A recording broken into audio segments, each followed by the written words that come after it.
become pretty complacent. Mike Tyler from the Newcastle Submarine Project Support Group says he believes the South Australian Task Force may be overconfident.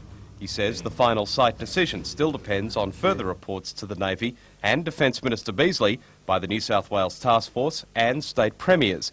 And he says New South Wales and Newcastle are still well in line to gain the lucrative contract. Well, I think we've adopted a very different profile to the South Australians. We've adopted a low profile and they've very clearly adopted a high profile. I think that's changing. I know that's changing. We believe up to this point in time we've been low-key for, we think, the right reasons, because we've been producing facts and figures and we haven't been tipping buckets on other places as other places have been tipping buckets on us.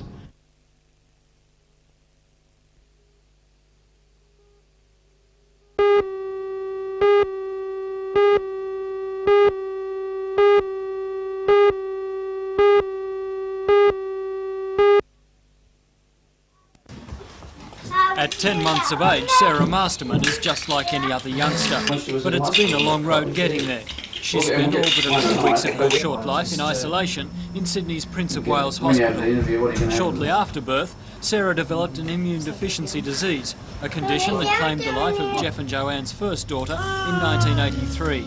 Doctors gave Sarah only 2 years to live unless the condition earlier in the year. Oh, it was terrible. We thought our world had ended. And then doctors gave us hope of the transplant. So we just had to wait until she was old enough to be transplanted and just hope that things worked out as well as they have. Now Sarah is a medical milestone, the first successful recipient of a mismatched bone marrow transplant. Specialists have assured the Mastermans the operation has been a success and that Sarah will now live a normal life. Father Jeff is a former Australian and Eastern Suburbs rugby league star. But he says much of the last 4 years living in Sydney was spent fighting for the lives of two of his daughters. And it looks like you couldn't have got a better present for Christmas they've ever had. We're not after anything else. All we wanted was our healthy girl. And Jeff, to you, what are the chances of making a comeback to the game of football?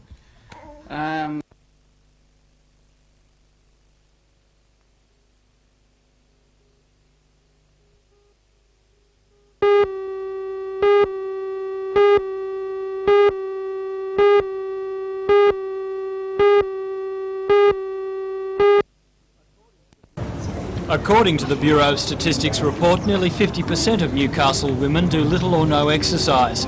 In comparison, 24.9% of men in the district said their exercise rate is low. Those figures make Newcastle the home of the laziest group of men and women surveyed. The Bureau talked to more than 4,000 people in October last year around the state. The findings appear in the report, Lifestyle Health Risk Factors. The survey also found that more men take part in regular, serious exercise than women. Newcastle people this afternoon dismissed the findings. No, I don't think so. I think they're quite self-conscious people and fit-conscious people. And Newcastle people are generally lazy? I think some are, but I think a lot aren't. No, not really. I think they're a fair cross-section of anyone else in the country. I think that's pretty rude. I don't think we're lazier than anywhere else in the state, really, no. Do you think that people in Newcastle don't get enough exercise generally? Well, that's because they're far too busy working. I agree with that. Certainly applies in my case.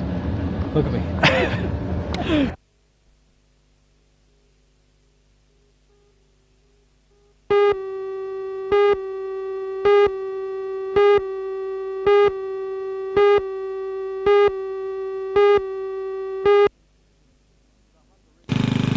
The Hunter Region Ambulance's latest acquisition is a Swedish-made field treatment and assessment tent. The $20,000 tent will be used at disaster sites when there are mass casualties which can't be transferred to hospital straight away. The tent is fireproof, gale-proof and storm-proof, and one of its most important features is that it takes just 15 minutes to erect. It packs up to a 1.5 square metre bag and takes 6 people to carry it. 2 identical tents were used as a field hospital recently for the Pope's visit in Sydney. The ambulance now has the tents in Sydney and Wollongong as well as here. It's a big asset to the Hunter region. We're very fortunate to have this tent here. It'll help the the officers to treat people, and of course in the long run it'll be better for the patients. Do you think it'll be used that often here? Well, hopefully we hope that we don't have to use it at all, but if we do, it's going to be a big asset.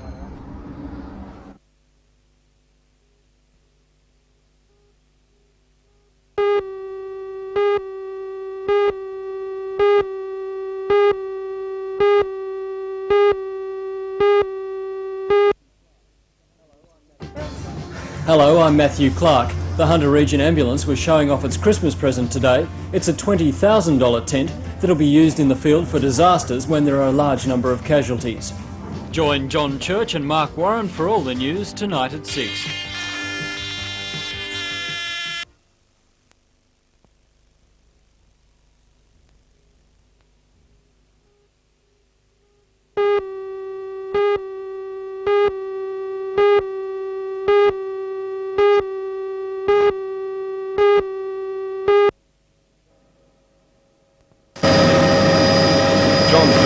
NBN's chief pilot for about 9 years.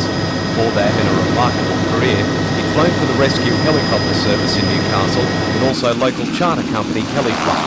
John left NBN earlier this year to take up a pilot's position with Sunflower Airlines in Nauru. He'd been flying with the airline for less than 2 months. John was a respected and well-known member of the local aviation community. He's survived by his wife Marlene and 3 children.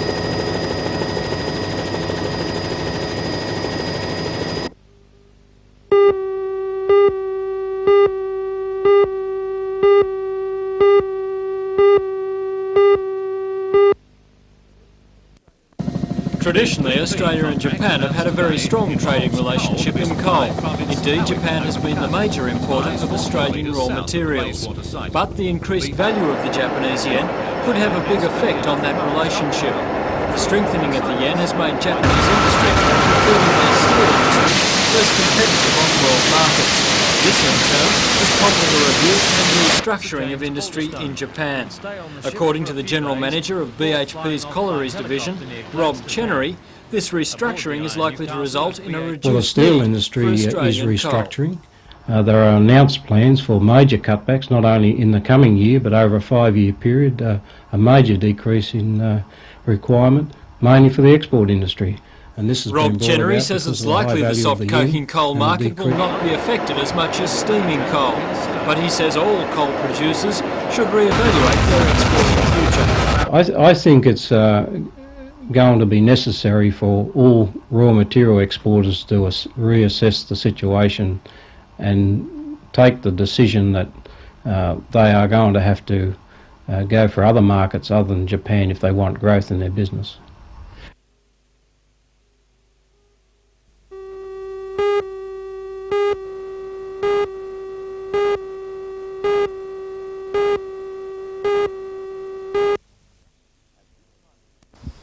At this time of the summer, the Hunter River slows to a trickle. With significant rains not expected for at least a month, the Water Resources Commission is clamping down hard on farmers and vignerons who pump illegally. On December 14th, the Commission launched a blitz on irrigators between Glenbourne Dam and Maitland. Out of 76 pumps operating that day, 28 were operating illegally. Under rules introduced during the serious drought of 82-83, irrigators must order water flows up to 5 days in advance. Bob Hall says many irrigators in the Upper Hunter are ignoring the rules, thereby leaving not enough water for users downstream. Anyone caught breaking the rule risks having their water licence suspended for 14 days or losing it altogether. He continues to do the wrong, then he will be prosecuted. And that's the next step after the notices of suspension. So the Water Resources Commission is prepared to get tough with these people? They certainly are, yes. There's no doubt in the world that if these people continue doing what they're doing now, they will be, their licences will be suspended and prosecutions will take place.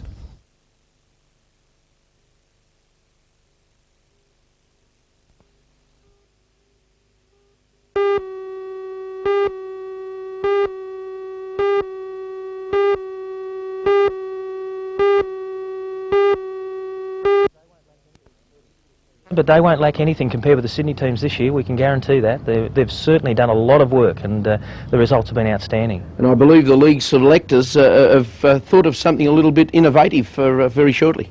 They'll give the opportunity to any guy who's playing in Newcastle or even outside of Newcastle who'd like to come on 2 dates, which is the 18th of January and the 8th of February, and join in our training session, that they can put the selectors on notice. Look, I want to play for Newcastle, and perhaps I want to play next year for Newcastle in Sydney, but they'll be assessed by me, and I'll hand their names back to the selectors with an assessment, and the selectors then will do as they will with those players. So for the first time ever that I can remember anyway in Newcastle football, you don't have to be asked, you can really turn up and put your own case forward. It's an opportunity for any guy out there who's committed to the task of being a good footballer and wanting to play for Newcastle to turn up, show what he's got, and then the selectors will certainly consider him in the future. Stan, I know you've got a couple of young people that are out of under-19s that are unknown to the public of Newcastle that really have caught your eye, haven't you?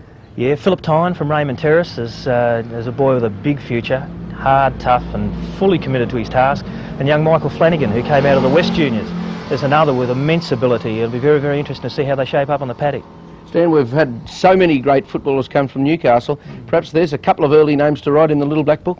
Gee, I hope so. You know, the way they're shaping up now and what their commitment level is what it's all about, Lee. And this is what Finchy's trying to put into them at the moment, that if you want to be a top footballer and you commit yourself to the task, you've got every opportunity now. Have you seen commitment like this before? Never. Only in 81 with the West team.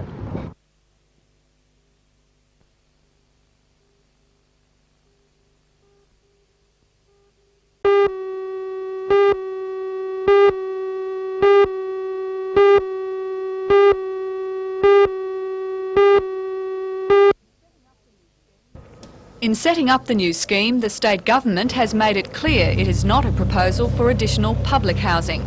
It's a plan to increase the amount of rental housing available in the private market, and it's been prompted by a severe shortage. Well, the government was concerned about the shortage of housing, not only for low-income earners but for all people. And consequently the trust has been established to provide accommodation which will be available for rental to not only low-income earners but mainly to moderate-income earners. How will the trust work? There will be prospectus issued in the new year. Investment in the trust will be called from the public. Thereafter, the government will require the Department of Housing to arrange for the construction of dwellings, which will be used by the trust for leasing. And the money that's raised from renting out the properties will go back to the trust and to investors. Meanwhile, a further tightening of the rental market has been tipped for early January. In January, it can only worsen because you've got the investors disappearing from the marketplace, and you've got more people in search of rental accommodation. So it's just a natural thing of supply and demand. The units and properties aren't there to rent, and there are more people looking for accommodation.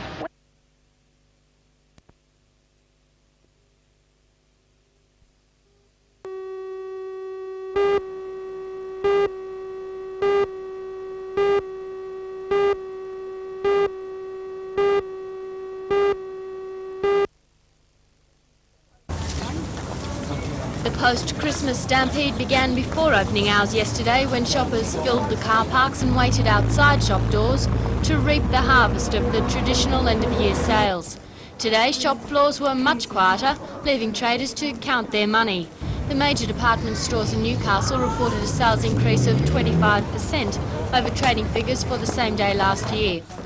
Newcastle's Grace Brothers store sold 6 times as much Manchester as a normal trading day and cleared out $4,000 worth of discounted Christmas decorations in a matter of hours. Manager of Grace Brothers and chairman of the local branch of the Retail Traders Association, John Scott, said the success of the sale was a respite from a very difficult year. 1986 was a very, very difficult year this year for people in homemakers. All sections of homemakers, electrical, furniture, soft furnishings and carpet. Many, many reasons that these sales are down. Probably no new buildings, or very few. New buildings down by about 16%. High interest rate, people hanging on to their money. For bargain shoppers, sales are expected to continue until the end of January.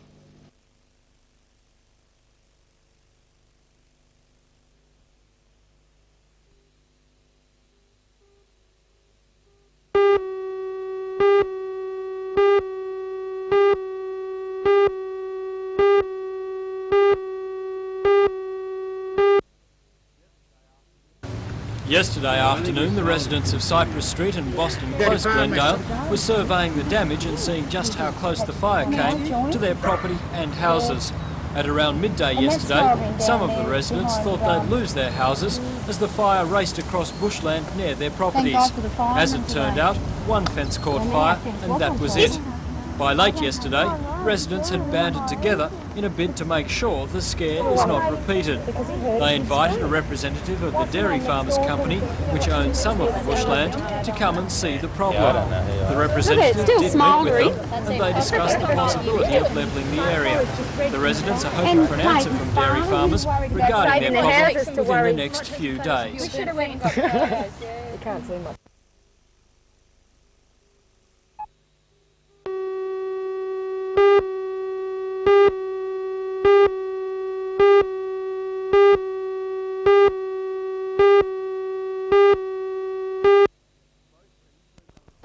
Both teams moved undercover at Howsat Fitness Centre for last-minute training sessions this afternoon. For New South Wales, who are running last in the Shield, they must win this match outright to keep them in the running. After winning the competition for the last 2 years, the Blues have struggled from the word go. Their opponents tomorrow, Tasmania, have only a marginally better record this season. Newcastle veteran spin bowler Bob Dutchy Holland says a win in this match is crucial to New South Wales' chances of a good result in the Shield. Well, it's very important, of course. We're on the bottom of the table with only 1.4 points, and we desperately need to win to give us a chance to string together a few wins and hopefully get enough points to be in the final. A good display here might be all Dutchy needs to gain selection in the Australian side for the 5th Test against England. Certainly his recent 6-wicket haul for New South Wales against Western Australia will help that cause. But Dutchy is not overly confident of selection. Oh, well, I'm always hopeful. I never give up hope, but I don't know that I'm very close there. You know, Peter Sleep's bowled very well in Melbourne, and so, you know, I'm not sure what the situation is there, but I'm always hopeful anyway. Overnight and today, the #1 sports ground has soaked up plenty of water. And now it seems the question of whether or not the match will go ahead at 11 a.m. tomorrow is in the hands of the gods.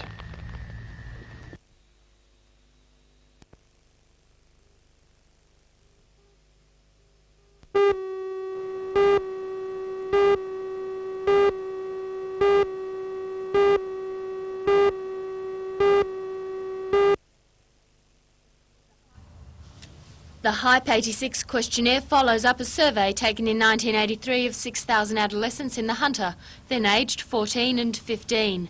This time round, the questionnaire asks more concrete questions concerning the health and lifestyle habits of the recipients. It looks at their family, their education, their sexual habits, how much they drink and how they feel about themselves. Interestingly, illegal drugs feature in only 4 questions. Dr. Raphael, Professor of Psychiatry at the University of Newcastle, says the questionnaire has been mailed to the same sample of 6,000 people. Well, we certainly hope to understand a lot better the problems that young people face.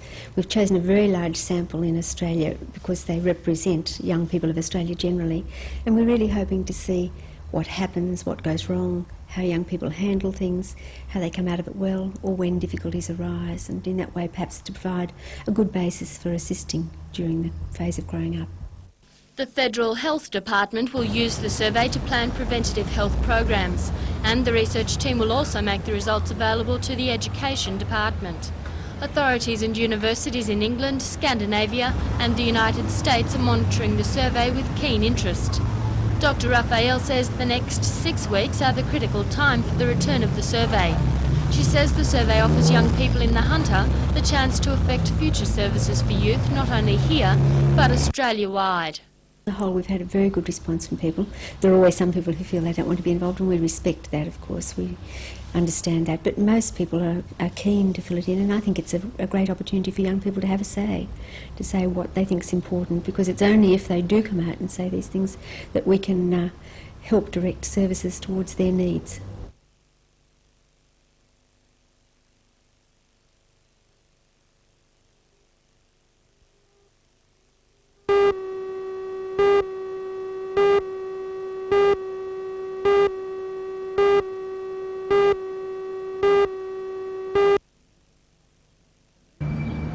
The moving platform sits unobtrusively beside the front wheels of the driver's side of the vehicle. It's been approved by the Department of Motor Transport. Mrs Gibb suggested the idea of the platform to engineer and fellow member of the Hunter Inventors Association, Bill Geary. He helped with its design and installation. The total cost of the platform was $1,000. It operates on a simple pulley system, very much like a winch on a boat or a four-wheel drive. It's powered by the car's battery. The platform step is manually set down, and this switch above the driver's seatbelt raises and lowers the platform as needed. The platform has allowed Mrs Gibb to be independent once again. I could get out of the vehicle all right, but I could never get back in, and so I had to think of something. For 6 months I put up with that until I came up with this idea. While the platform was designed for her, Mrs Gibb believes there are also many others who would benefit. Very good for people who are overweight and very good for people who are tiny, who are short. And I had great difficulty, as you can see, getting from the ground and reaching up onto there and pulling myself up, which can be a health hazard.